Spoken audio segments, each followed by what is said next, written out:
Happy Easter! Wait, what? So why are we celebrating Easter late? Because I was at school and so I wasn't home for Easter. Easter's about family. And you can't have Easter without Easter breakfast. Bacon, pancakes, eggs, coffee.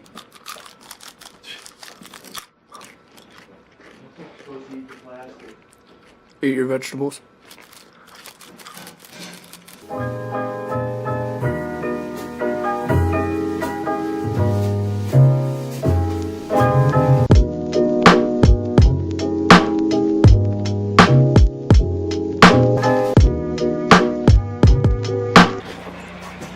It's an Easter egg!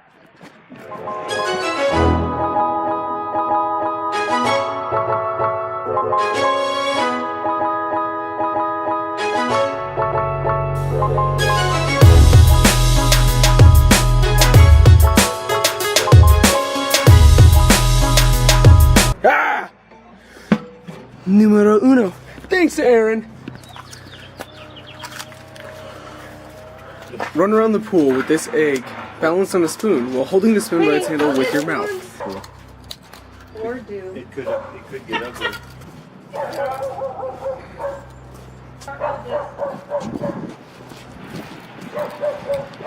No! It fell off!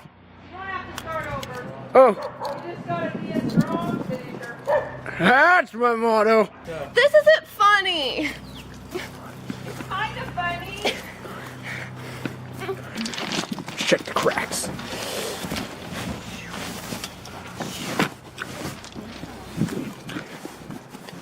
Easter egg on 2017. A few moments later. See what we got. Mine's white. Chocolate bunnies. Colby, Jimmy Neutron, was that crazy foreign exchange student. Oh, you stay safe, little buddy. What's his name? Duke. A little bit. Warning, choking hazard. Name your favorite Disney prince or princess. Now, I know many of you would argue that he is not one, but I'm still saying Stitch. He is a prince in my eyes. I would go along with that. I like Stitch. Because he's just Hero the of the right story. amount of asshole. That's why I like Stitch. Dance off.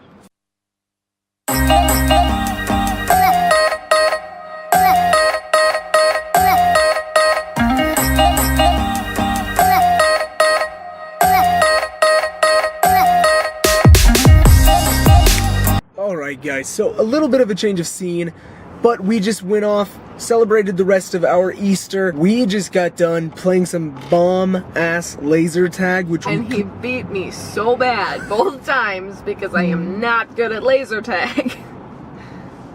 What can I say? I know how to handle my guns. But we were just sitting here having a bit of a break in the car, just chilling for a few minutes and spending some alone time, and we were talking about some stuff. What we were talking about is some stuff that we've been reflecting on as the day has gone by, as the weekend has passed through. She got in here on Friday. Now the weekend's winding to an end. We were speaking on the topic of what we have to go through being away from one another. The different things, the times that we have to shift holidays, we have to change our plans revolving around time that we will be able to get to spend together, either as just her and I, or with the whole family getting together. There's a multitude of things you have to go through and change about what you would consider a normal step-by-step life and relationship to make sure that it all works. So like, as you could see, it is not Easter, but because I live in Seattle, I couldn't be home for Easter, so we postponed it till we could all be together. One of the biggest topics of discussion that I have brought up with you guys especially before is the idea that as long as the love that you guys have is greater than any of the problems, you can persist through anything.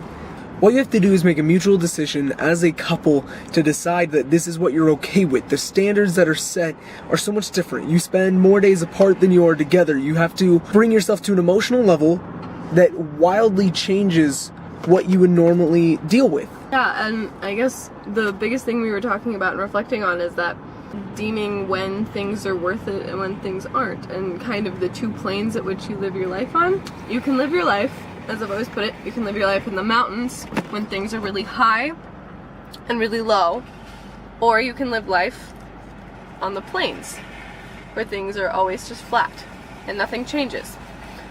And you have to look at what scenery you want to be looking at for the rest of your life. So do you want things to always be just like, I mean, yes, they're stable and yes, they're reliable, but nothing's ever different? Or do you want to live your life where things are always changing and things are exciting and things are just always happening? And on the same note, you still have to deal with the repercussions if you choose the mountains. You have to choose the repercussions of being high and being low all the time.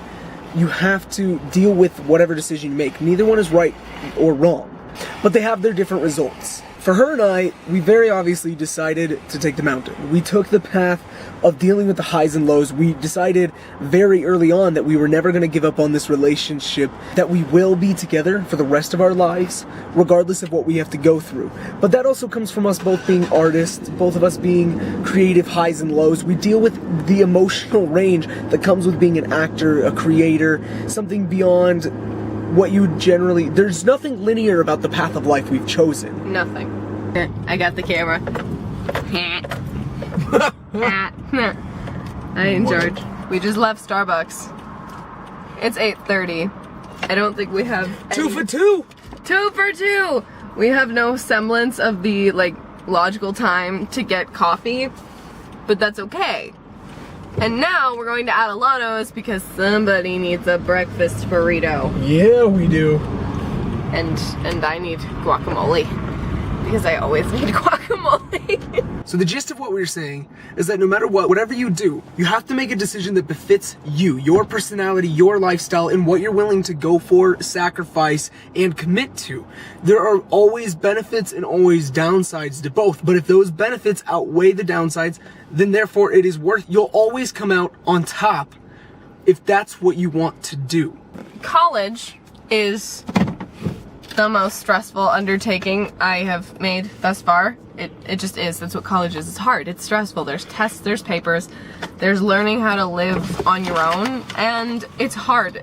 And being away from the love of my life is difficult on a daily basis, but no matter what happens, the minute I see him and the minute I get to spend time with him, the highs are just so much better than all of the sadness that happens from not being together, and because of that, it's totally worth it for both of us.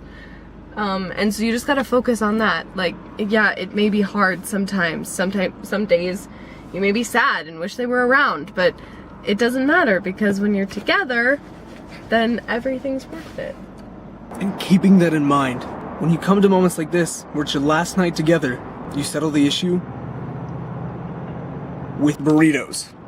And guacamole. What's up, guys? I'm back. It's 4 a.m. I'm gonna go to bed. This weekend was a learning experience for me. It's really interesting. It was really interesting to see how I would approach my vlogs differently. And they were more live action, more part of my day, which isn't a bad thing, but it's different from what I was going for. So this week, I'm gonna go back to kind of the original concept that I was developing at the beginning of last week that seemed to really hit home, hit hard, and garner a lot of your guys' attention and keep you guys watching and having fun. Isn't that what it's all about? Learning about what it means to me and for you to get swanked every single day. Remember to spend time with your loved ones, cherish the moments that you have, and go after the things that you want in life. So what did you do today? Because I know what I'm doing tomorrow. I'm getting swanked.